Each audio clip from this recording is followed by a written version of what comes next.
Commander Thexval stared at his display screen with 6 eyes that had seen 40 years of military service.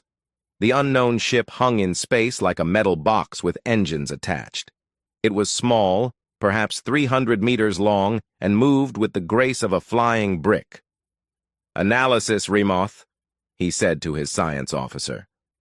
The young Korvax female touched her scanning console with delicate fingers. Her scales shimmed with excitement. This was her first encounter with a truly unknown species. "Running deep scan now, Commander. The vessel appears to be a military design based on weapon signatures." Thexval nodded. The disputed fringe was a dangerous place where the new species called humans had recently appeared. The galactic community knew almost nothing about them except that they came from a small yellow star and seemed interested in exploration. This was the Korvax Collective's chance to learn more. "What do you see?" he asked. Remoth laughed, a chittering sound that echoed through the command deck. "Commander, these humans are primitives. Look at this. Fusion drives from the basic technology tree, kinetic weapons that fire metal slugs. They still use chemical rockets as backup thrusters." Other crew members joined her laughter. Thexval felt relief wash over him. Another weak species joining the galactic stage. No threat at all. "Send the scan deeper," he ordered. "Get everything. Ship design, power systems, life support. I want a complete profile." "Yes, Commander." Remoth's fingers danced across her console. The deep scan would penetrate every part of the human ship, revealing all its secrets. This was standard procedure when meeting new species. Knowledge prevented war. Minutes passed. The human ship continued on its path, apparently unaware of the Korvax vessels shadowing it. Thexval watched the data stream across his screens. Basic hull armor, simple computer systems, conventional crew quarters. Everything looked exactly as primitive as Remoth had said. Then the science officer made a strange sound. Not laughter this time. Something between confusion and concern. "Commander, I'm seeing something odd." "Report." "The redundancy levels are extreme. Every system has backup systems. Then those backup systems have their own backups." Remoth pulled up a holographic display. "Look at their power generation. Primary fusion reactor, yes. But also secondary fusion reactor, backup fission reactor, emergency chemical batteries, and solar panels. 5 separate power systems." Thexval leaned forward. "Perhaps they're cautious?" "It's not just power, sir. Life support has 6 independent methods of operation. The hull has automatic sealing systems in every corridor. Their computer core has 4 separate physical backups stored in armored compartments throughout the ship." Her voice grew quieter. "Commander, their thrusters can run on 3 different fuel types." The command deck fell silent. Other officers stopped their work and listened. "What does this mean?" asked Thexval, though he was beginning to understand. Remoth manipulated the hologram, showing cross-sections of the human vessel. Red lines indicated critical systems. Blue lines showed backups. Green showed tertiary systems. The ship looked like a web of colored light, everything connected to everything else. "Most species, including us, design ships to avoid damage," Remoth said slowly. "We use shields, speed, and smart tactics to prevent hits. This ship..." She paused. "This ship is designed assuming it will be hit. Repeatedly. And it's built to keep functioning anyway." Thexval studied the data with growing unease.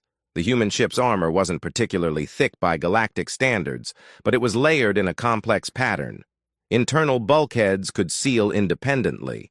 Every critical system sat deep inside the ship, protected by multiple decks. "Look at their weapons," Remoth continued. She highlighted the ship's armaments.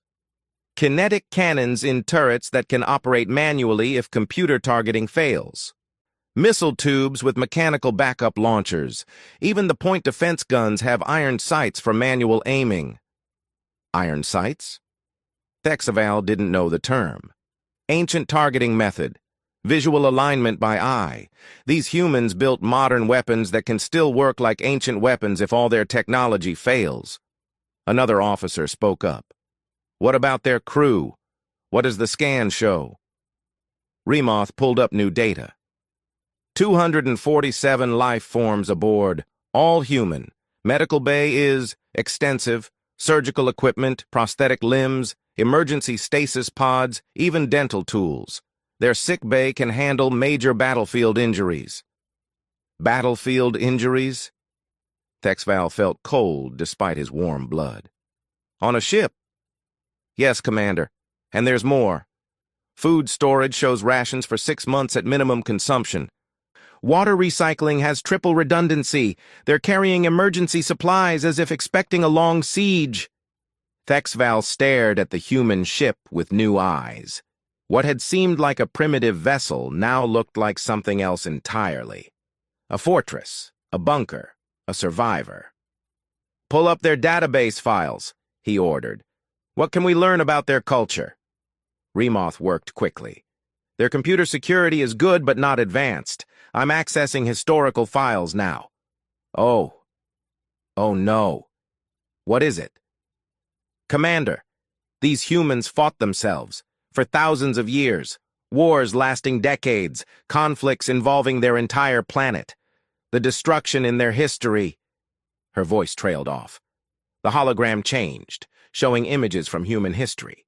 Cities in ruins, massive armies, weapons of terrible power. And through it all, humans kept fighting, kept surviving, kept rebuilding. They unified their whole species only recently, Remoth said. Before that, they were hundreds of separate nations, constantly at war. Some conflicts lasted over 100 years, and they remember these wars. They study them. They teach their children about them. Thexval felt his scales tighten with instinctive fear.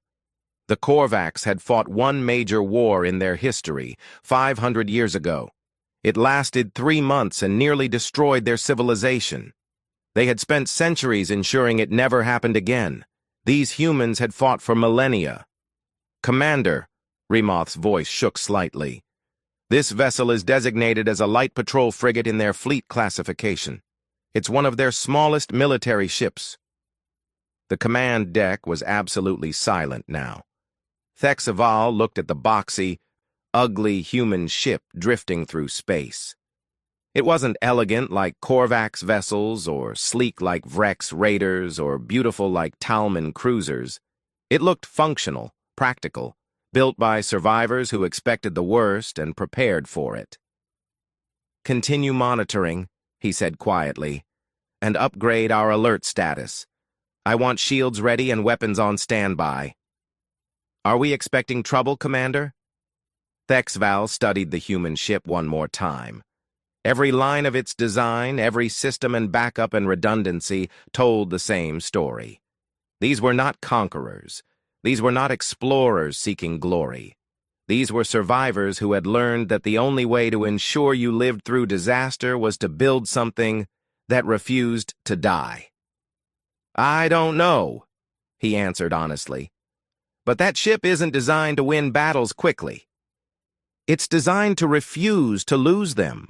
And that might be more dangerous. Remoth had not slept. She spent the entire night cycle analyzing the scan data from the human ship. Every new discovery made her more unsettled.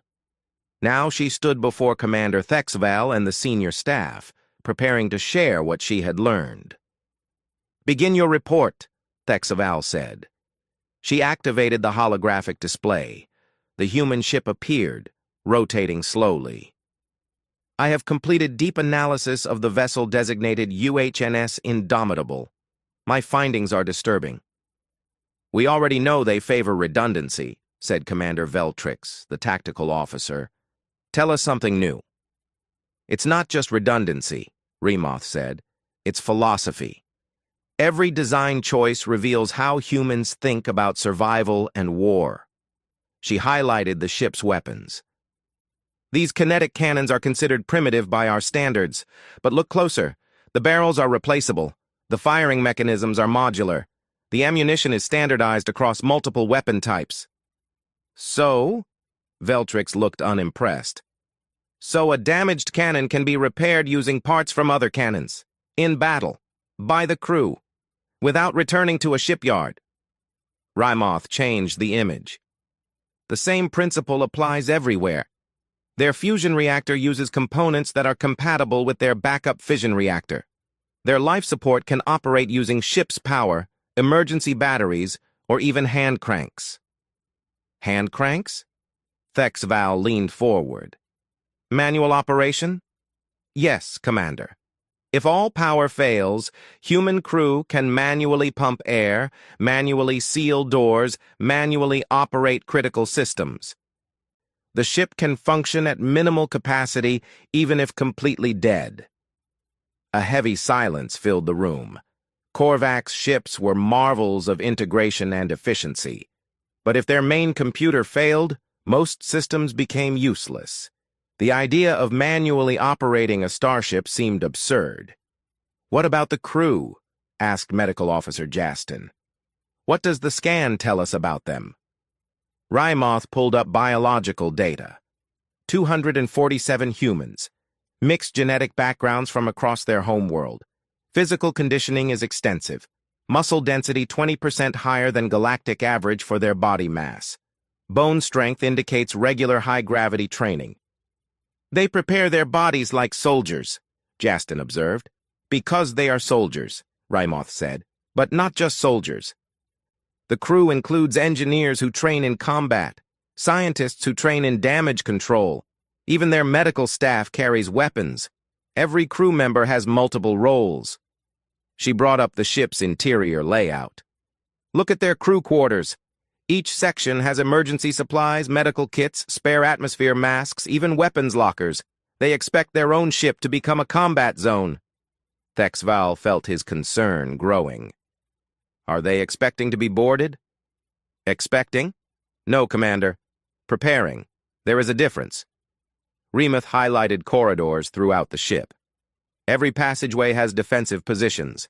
Every junction has armored doors that seal automatically. The interior of this ship is designed as a kill zone, where any boarding force would face resistance in every meter they advance. "What species designs a ship to be boarded?" Veltrix asked. "Standard doctrine is to prevent boarding at all costs." "Human doctrine is different," Remoth explained. "They prepare for worst-case scenarios. If enemies board, the humans have plans. If power fails, they have plans. If life support fails, they have plans. They have plans for situations we would consider impossible to survive." She pulled up more data. "Their medical bay disturbs me most. Equipment for treating burns, radiation exposure, decompression injuries, combat wounds, blast trauma. They carry supplies for major surgery in space. They have prosthetic limbs in storage." "Why would they need prosthetic limbs on a ship?" Jastin looked confused. "Because they expect some crew to lose limbs but continue serving," Remoth said quietly. "The prosthetics are military grade, designed for continued combat duty." The officers exchanged worried glances. The Korvac's medical philosophy emphasized prevention and safety. The idea of planning for dismemberment was horrifying. "Tell them about the training records," Thexval said. He had seen this data himself and wanted the staff to understand. Remoth nodded. "Their computer files contain training schedules. The crew drills constantly. Combat drills, damage control drills, evacuation drills, boarding defense drills. They practice fighting in vacuum, fighting while injured, fighting in darkness, fighting while their ship is dying around them." "That sounds exhausting," someone said. "It's normal for them," Remoth replied. "According to their logs, these drills are mandatory twice weekly. The crew considers it routine." She changed the display again. "I also accessed their cultural database. Human history is violent beyond anything in galactic records. They fought themselves for 10,000 years, not occasional conflicts. Constant warfare, generation after generation." Images appeared, Human soldiers through the ages, ancient warriors with metal swords, medieval knights in armor, modern soldiers with guns. Each era showed the same pattern: humans fighting humans. Some wars lasted over a century, Remoth continued. Entire generations born and died during single conflicts, and they kept fighting. They never gave up. Cities destroyed, rebuilt, destroyed again, and still they fought. How did they survive? Asked Veltrix. Adaptation, endurance, refusal to quit. Remoth displayed casualty figures from human wars. The numbers were staggering. In one conflict, they lost over 70 million lives. In another, over 100 million. And they recovered, rebuilt, continued. Thexaval spoke. The Korvax almost destroyed ourselves in one 3-month war 5 centuries ago. We lost 2 million people, and it nearly ended our civilization. We still haven't fully recovered culturally. Humans lost more than that in single battles, Remoth said. And they had dozens of such wars. It shaped their entire psychology. They expect disaster. They prepare for catastrophe. And they build everything to survive the unsurvivable. She returned to the image of the indomitable. This ship embodies that philosophy. It's not built to be the strongest or fastest. It's built to refuse to die. Every system, every design choice, every piece of equipment serves that goal. What about their weapons? Veltrix asked. Actual capability? Lower power output than equivalent Korvax weapons, Remoth admitted, but more reliable, easier to repair, and with enormous ammunition reserves. They favor quantity over quality, many smaller shots instead of few powerful ones. Why? Because if one gun fails, 19 others keep firing. If one ammunition type runs out, they switch to another. They don't rely on devastating single strikes. They rely on continuous pressure. Thexval stood and walked to the hologram. He touched the image of the human ship, and it rotated under his hand. We're looking at this wrong, he said. We keep comparing it to our ships, our doctrine, our way of war. But humans are different. He turned to face his officers. We build ships to win battles efficiently. Humans build ships to survive battles inevitably. We prepare for success. They prepare for disaster. And after 10,000 years of preparing for disaster, they've become very, very good at it. What do we do? Asked Veltrix. Do we classify them as a threat? I don't know yet, Thexval said. They haven't shown aggression. But I'm beginning to understand something important. Humans don't think like us. They carry their entire violent history with them. Every backup system, every redundancy, every defense plan comes from thousands of years of hard lessons. Remoth added one final detail. Commander, there's something else. I found references to hidden weapon systems in the maintenance logs. The ship is carrying more firepower than the initial scan revealed. Weapons designed for close-range combat. Very close range. How close? Boarding action range, Commander. They have weapons specifically designed to be used if enemies are inside their ship. They're not just prepared to be boarded. Part of me thinks they expect it, maybe even want it. Thexval looked at his officers. Each one showed signs of worry. They had thought the human ship was primitive and harmless. Now they knew better. Continue monitoring, he ordered, but respectfully. These humans may be our friends or our enemies. I don't know yet. But I know one thing for certain. What's that, Commander? They're survivors, and survivors are the most dangerous kind of enemy because they never stop fighting, no matter the cost. Commander Thexval made his decision. 3 days of watching the human ship had taught him one thing. Ignorance was more dangerous than contact.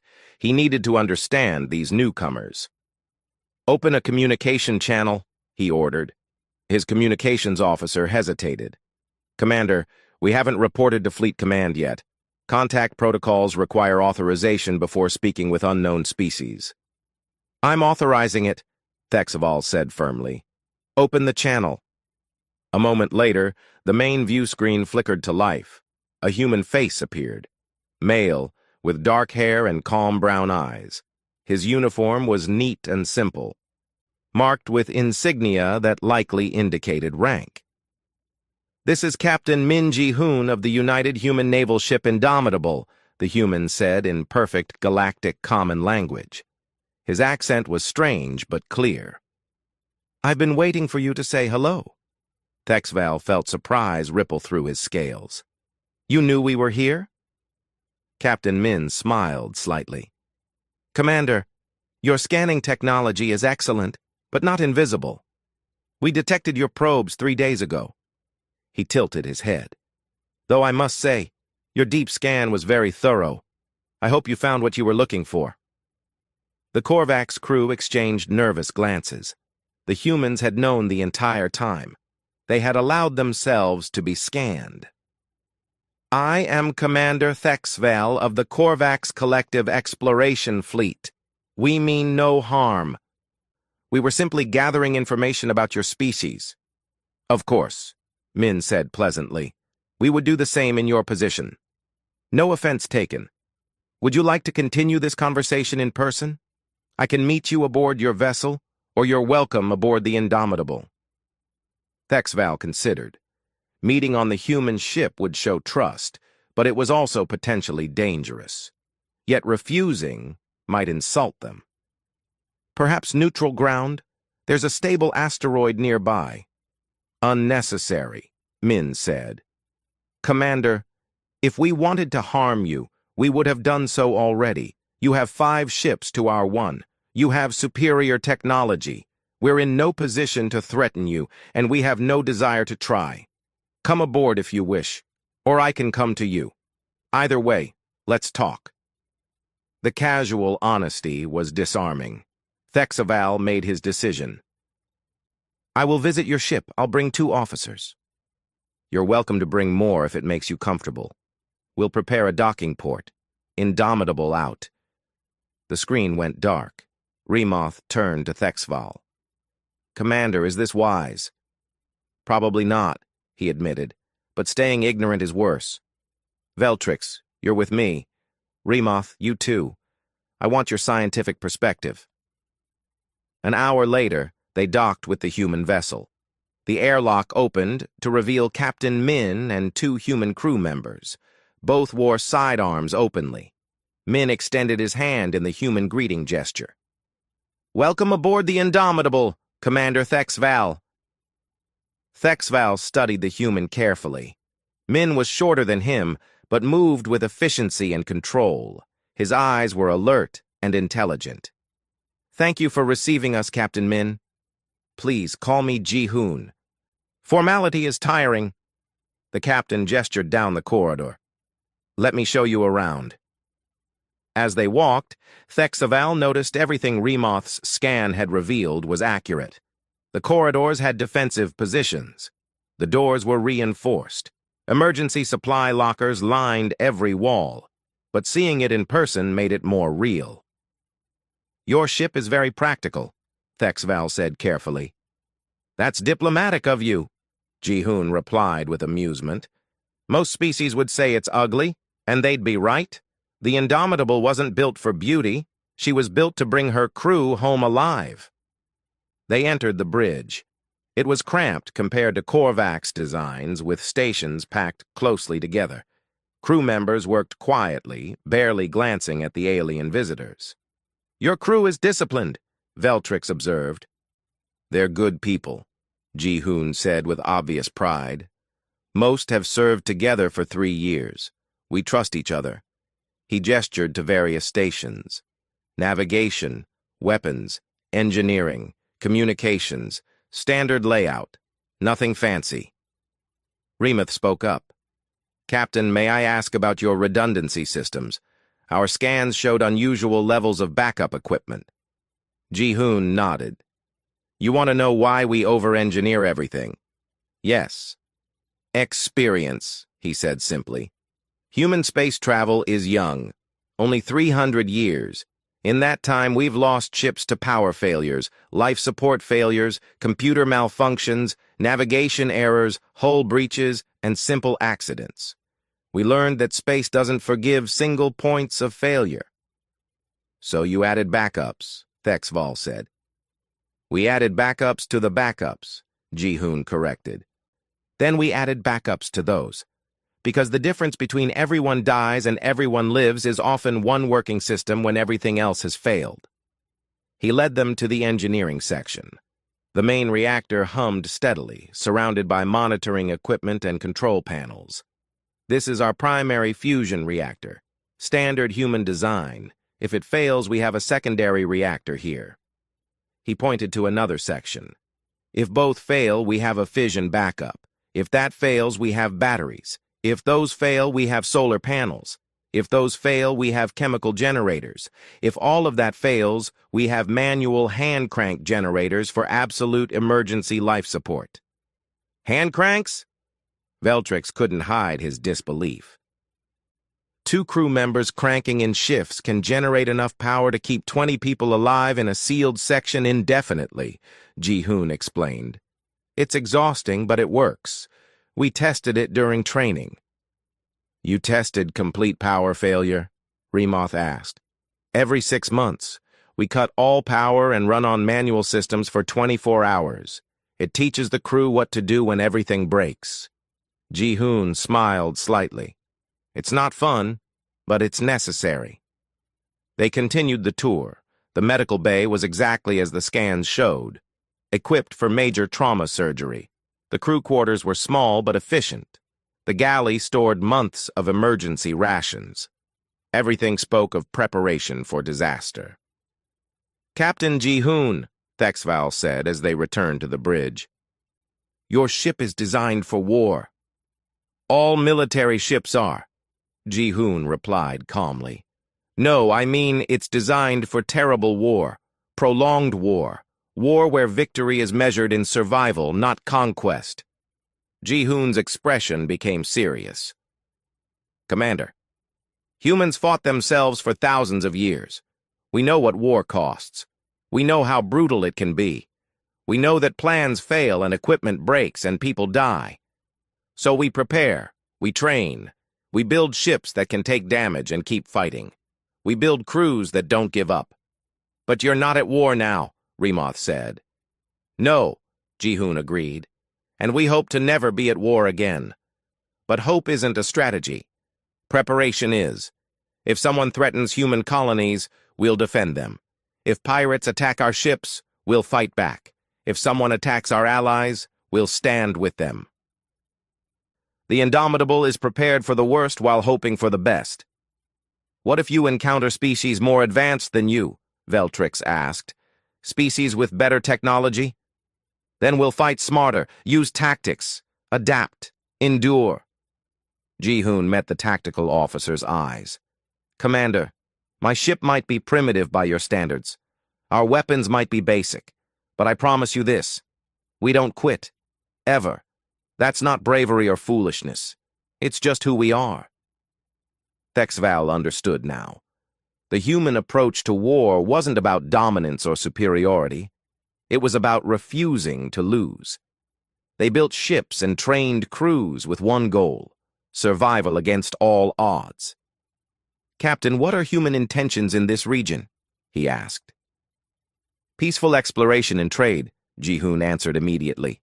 We're looking for friends, not enemies. We want to learn, share knowledge, and establish good relationships with other species. Violence should always be the last option, not the first. But you're prepared for violence. Always. Because the galaxy is dangerous, and wishing for peace doesn't make it happen. Peace requires strength to maintain it. Weakness invites aggression. Ji-hoon walked to a viewport showing the stars beyond.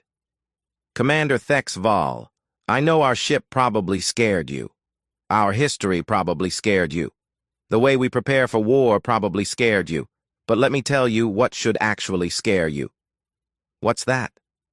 That despite everything we've been through, despite all our wars and conflicts, despite our capacity for violence, we still choose to reach out in friendship first.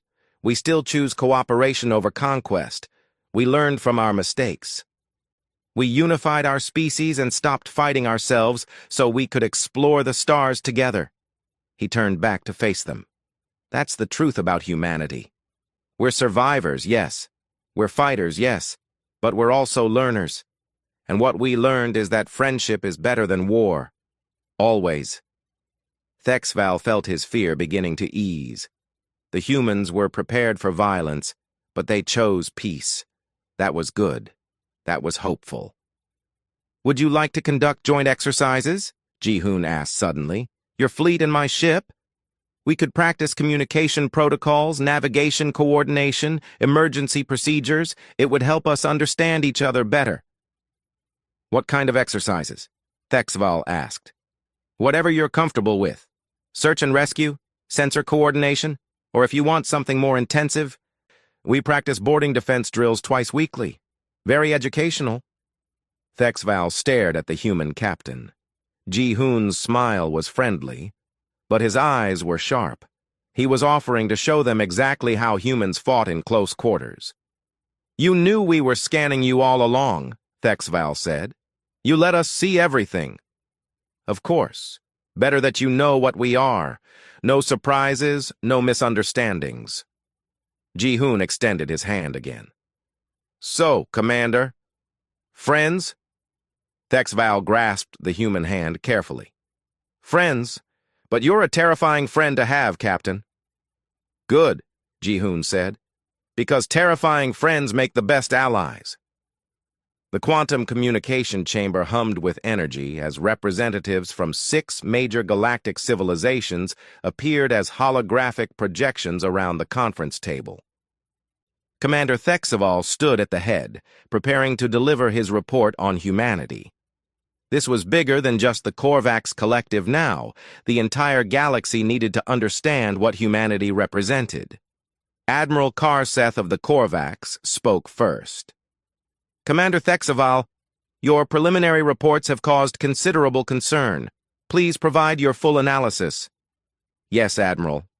Thexval activated the holographic display, showing the Indomitable rotating slowly. 5 days ago, we encountered our first human military vessel. Initial assessment suggested a primitive species with basic technology. Deeper analysis revealed something far more complex and potentially dangerous. Ambassador Telvos of the Talman Confederation leaned forward. The Talman were elegant crystalline beings, the oldest civilization in the galaxy. Dangerous? Your report said they were friendly. They are friendly, Thexval confirmed. But friendship doesn't eliminate danger. Let me explain what we discovered. He pulled up comparison charts. Humans reached space travel 300 years ago. In that same time period, they fought 3 major wars and dozens of smaller conflicts. This is not unusual in itself. What is unusual is that they fought these wars against themselves. Civil wars? Asked Representative Crix of the Vrethian Dominion. Many species experience division during their development. Not like this, Remoth spoke up from beside Thexval. Humans were divided into hundreds of separate nations, each with different cultures, languages, and governments. These nations fought constantly for resources, territory, ideology, and religion. Some conflicts lasted over a century. She displayed historical images from Earth, battlefields covered with bodies, cities reduced to rubble, weapons of devastating power. They developed technology specifically to kill each other more efficiently. They built weapons that could destroy their entire planet. And they came very close to using them several times. The representatives shifted uncomfortably. The Talman had achieved peaceful unification 40,000 years ago. The concept of self-destructive warfare was almost incomprehensible to them. How did they survive? Telvos asked. Adaptation, Thexval said. Every disaster taught them lessons. Every defeat made them stronger. Every near-extinction event reinforced one principle: prepare for the worst. This philosophy shaped their entire culture and military doctrine. He zoomed in on the Indomitable's design. Human military vessels are built on the assumption that everything will go wrong. Multiple redundant systems for every critical function. Modular components that can be repaired during combat. Supplies for extended siege conditions. They don't build ships to win easily. They build ships to refuse to die. Surely their technology is still primitive, said Commander Zix of the Havarian Empire. The Havarians were a proud warrior species who valued strength and conquest. Your scans showed basic systems. Basic, yes. Primitive, no. Veltrix stepped forward. I'm the tactical officer who reviewed their combat capabilities. Their weapons are less powerful than ours, but more reliable. Their armor is thinner but self-repairing. Their computers are slower, but have multiple backups. In a one-on-one battle with equivalent vessels, they would likely lose.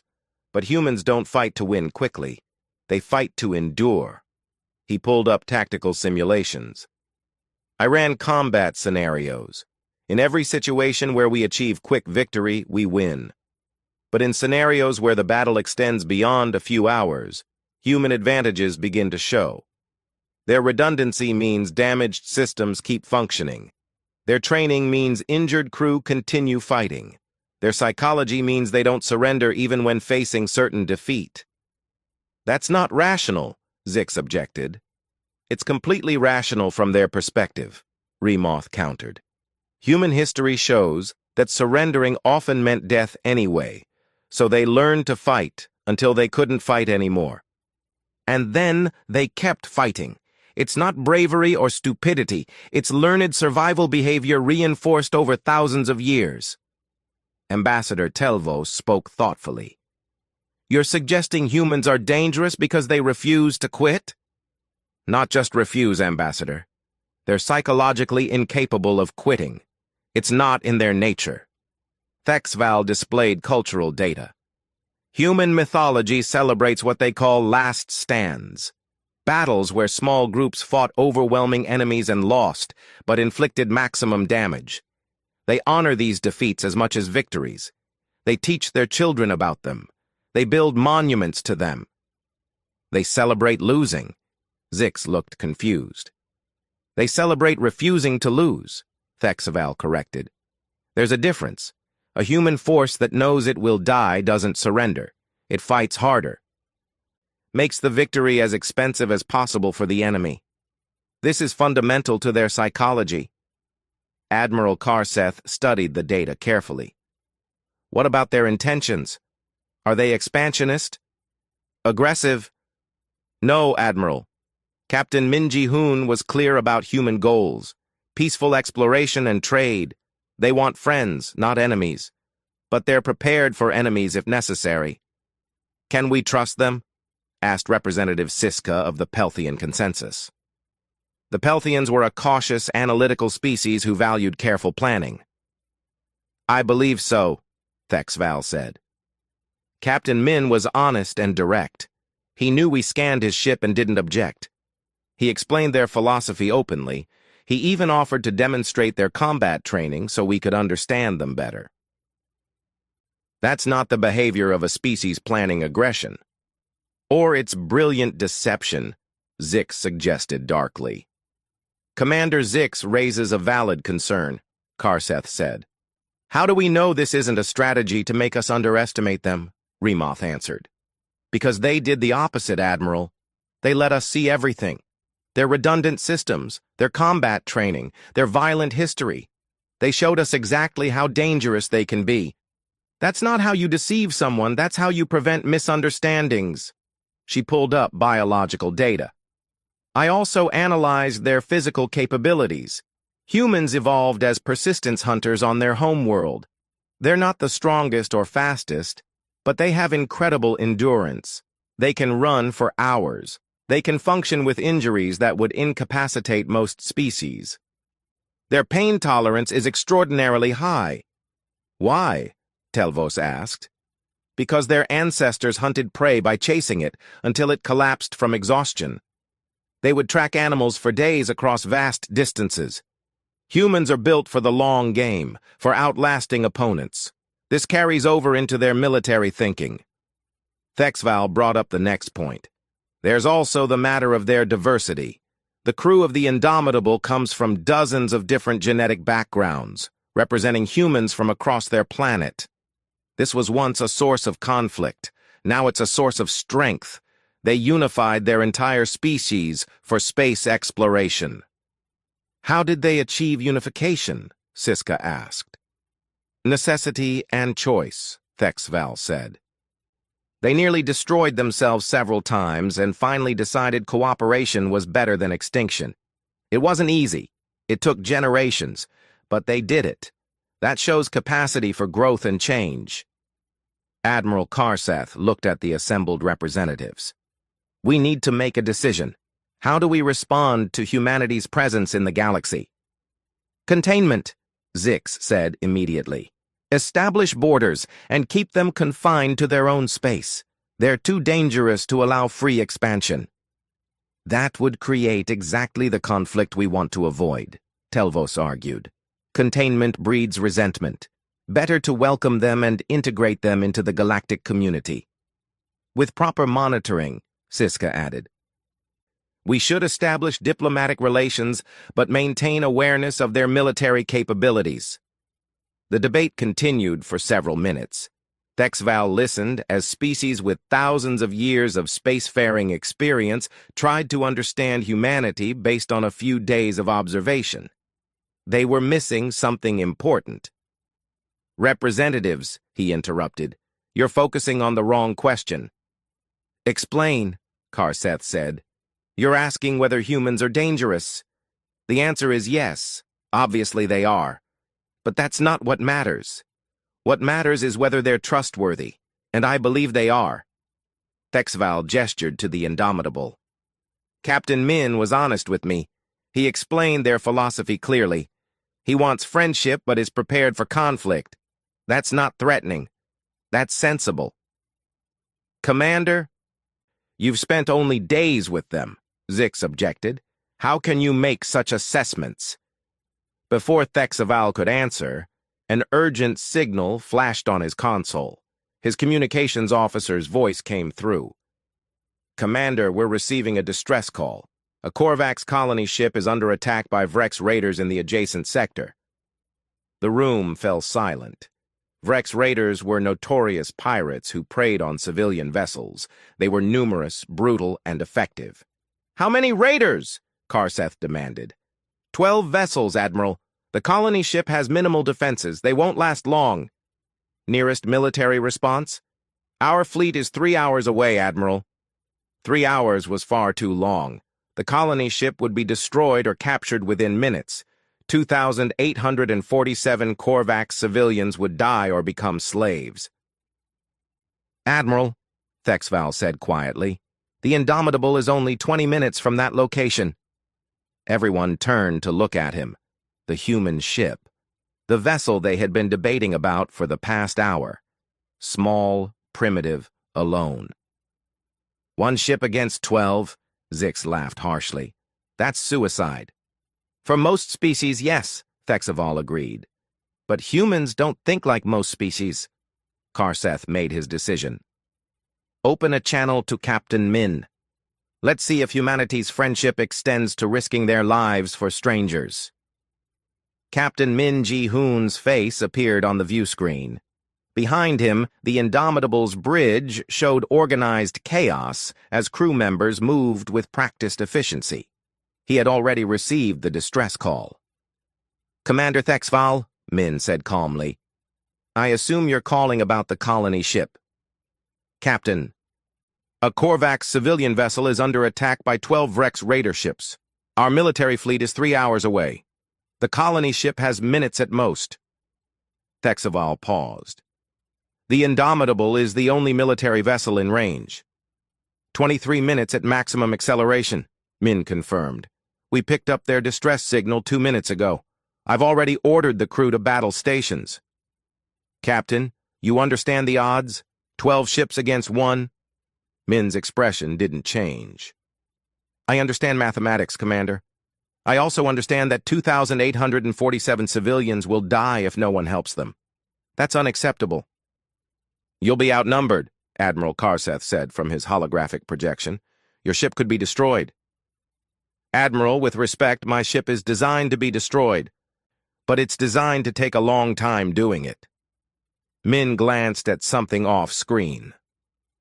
"Engineering reports we're ready. Weapons are armed. Shields at maximum.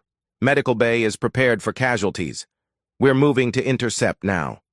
"Wait," Commander Zix said. "You're really doing this? Risking your ship and crew for strangers?" Min looked directly at the Havarian commander. "Commander Zix, my species spent thousands of years killing each other over differences that don't matter. We finally learned that all life has value. If I let civilians die because saving them was too dangerous, I'd be betraying everything humanity fought to become." He smiled slightly. "Besides, the Indomitable was built for exactly this kind of situation." The channel closed. The holographic display switched to long-range sensors showing the battle scene.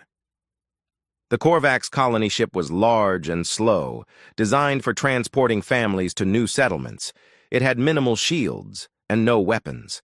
The 12 Rex raider ships circled it like predators, firing methodically to disable its engines. "He's going to die," Zix said bluntly. "Maybe," Thexaval replied, "but let's watch what happens when humans fight." 23 minutes passed in tense silence. The representatives watched as the colony ship's shields failed and hull breaches appeared. Then, on the edge of sensor range, the Indomitable appeared, moving at maximum velocity. "They're not slowing down," Remoth observed. "They're going to hit combat speed at full acceleration." The human ship crashed into the battle like a hammer. Instead of taking a defensive position, it drove straight through the raider formation, firing kinetic cannons in all directions. 2 raider ships exploded immediately. A third lost its engines and began tumbling. "Aggressive," Veltrix said with grudging approval. "He's using speed and surprise." But the raiders recovered quickly. 9 ships surrounded the Indomitable and opened fire. The human ship's shields flared bright blue, absorbing the impacts. Then the shields failed under concentrated fire. "There go his shields," Zix said. "Now he's vulnerable." But the Indomitable didn't retreat. Instead, it executed a spinning maneuver that brought all its weapons to bear on the nearest raider. Missiles streaked out, followed by cannon fire. The raider ship broke apart. 8 left, Remoth counted. The human ship took direct hits to its armor. Thexaval watched in fascination as emergency protocols activated automatically. Damaged sections sealed. Backup systems came online. The ship kept fighting as if nothing had happened. "He's using the colony ship as cover," Veltrix noted. "Smart. The raiders can't fire on him without risking hitting the civilians they want to capture." The battle became a deadly dance. The Indomitable stayed close to the colony ship, forcing the raiders to approach carefully. Every time they did, Min's crew punished them with precise fire. Another raider fell, then another. 6 remaining, Remoth updated, but the damage was mounting. The Indomitable's armor was breached in multiple locations. Atmosphere vented into space. One of the main engines showed critical damage. "He should retreat," Karseth said. "He saved time for our fleet to arrive." "Humans don't retreat," Thexaval said quietly. "Watch." The raider ships coordinated their attack, hitting the Indomitable from 3 directions simultaneously. Explosions rippled across the human ship's hull. The main reactor destabilized. "They're switching to backup power," Remoth said, studying the sensor data. "Fission reactor is online. They're compensating for primary reactor failure in real time." The Indomitable's weapons never stopped firing. Operating on backup power, damaged and venting atmosphere, the human ship continued its defense of the colony vessel. The crew worked with mechanical efficiency, each member knowing exactly what to do when systems failed. Another raider exploded, then another. 4 left, Remoth counted. "But the human ship is critically damaged." Captain Min's voice came over the open channel, speaking to his crew. The representatives listened in silence. All hands. This is the captain. Engineering reports we've lost primary reactor and main engines. Medical reports 6 wounded, none critical. We're running on backup systems and doing fine. 4 raiders remain and they're getting nervous. Let's show them why they should be. His crew responded with cheers. Wounded, damaged, operating on backup systems, and they were cheering. They're insane, Zix muttered. No, Telvo said thoughtfully. They're committed. There's a difference. The remaining raiders seemed to realize they were losing. They broke formation and attempted to flee, but the Indomitable, despite its damage, pursued. Operating on auxiliary thrusters and backup weapons, the human ship chased down 2 more raiders and destroyed them.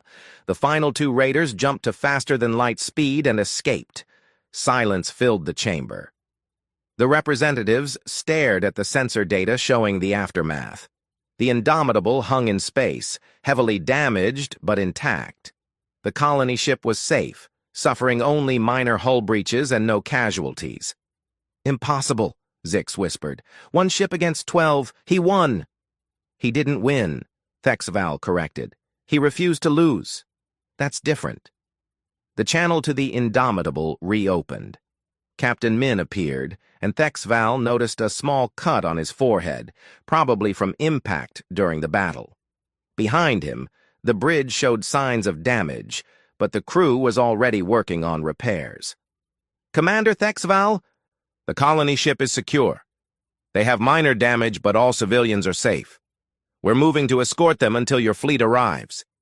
Captain Min, your ship is severely damaged. You should stand down. My ship is functional, Commander. We lost primary reactor, but fission backup is stable. We lost main engines, but auxiliary thrusters provide adequate mobility. We lost primary shields, but armor held. We have 6 wounded, but none critical. The Indomitable is still combat capable. Thexval looked at his own tactical displays.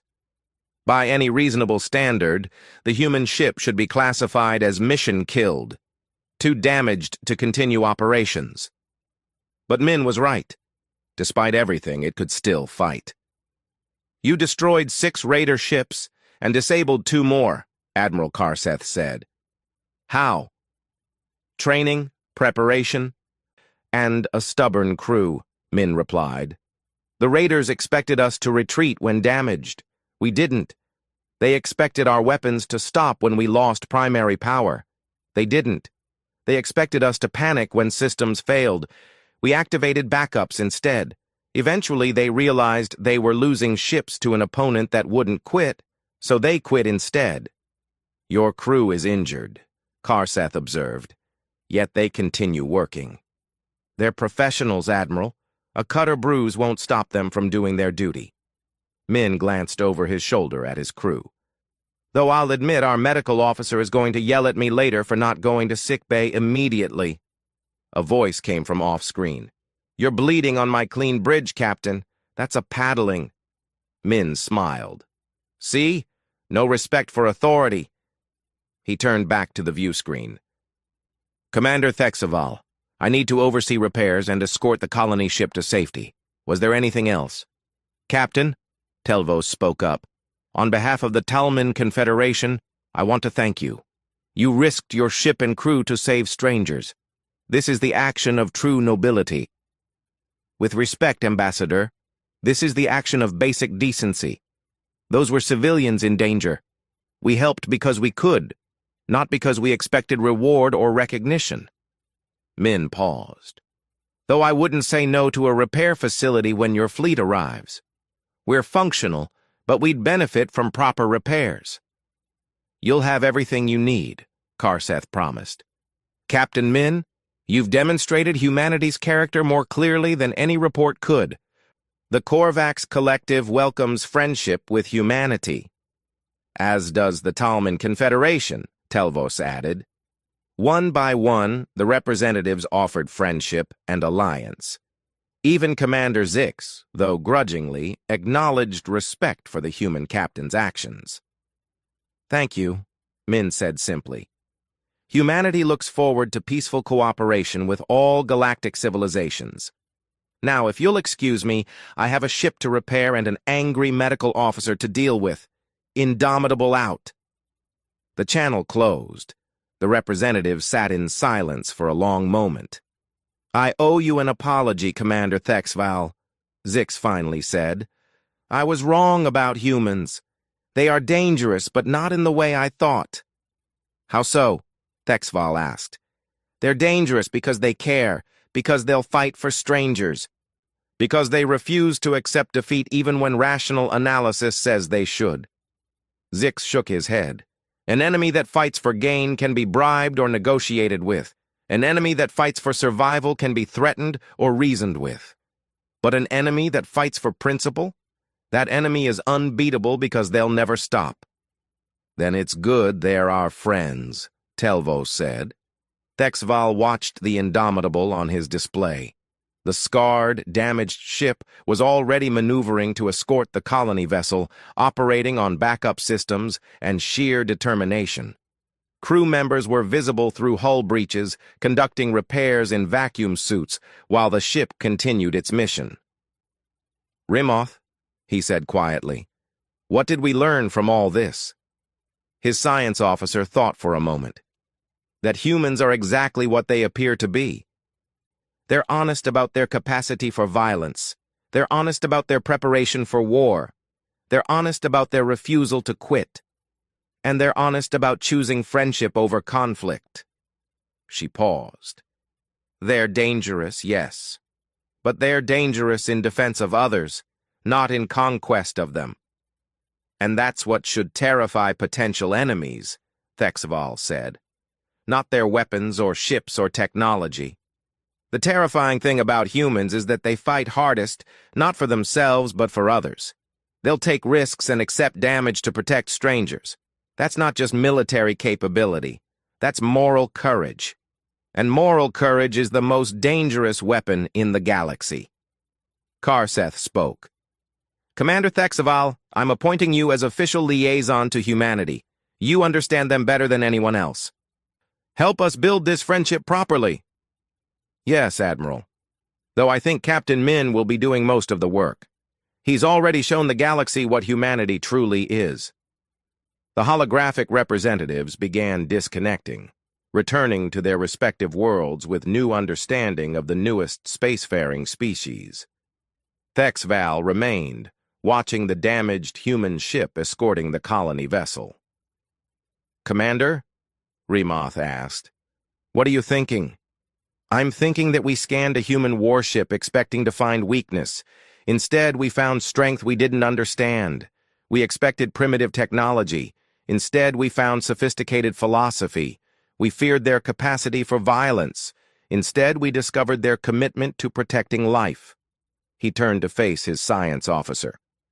The galaxy learned an important lesson today.